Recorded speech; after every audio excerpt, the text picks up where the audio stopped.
Hello everyone, welcome back to the channel. Hope you are doing well.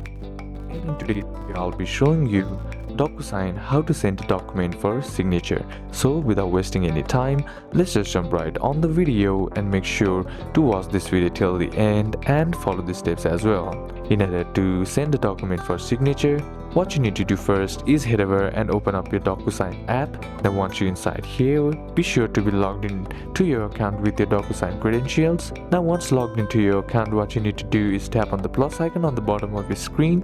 Then simply tap on request signatures. Then once you're inside here, what you need to do is choose from your phone storage, cloud services like Google Drive, Dropbox or take a photo. Then once done, tap on add once your document is selected. Then once you are there, what you need to do is enter the name and email of each signer. Then tap add recipient if there are multiple signers. Then you can set the signing order if needed. Once done, tap on next to place signature fields. Then drag and drop signature, initials, date, etc. on the document. Make sure each field is assigned to the correct recipient. Then tap send, usually in the upper right corner of your screen when you're done. So these are a couple of steps that you can apply, and that's it for today's video guys. Hope this video was useful to you. Leave a like if it did, comment down below any questions that you have, and see you soon on the next one.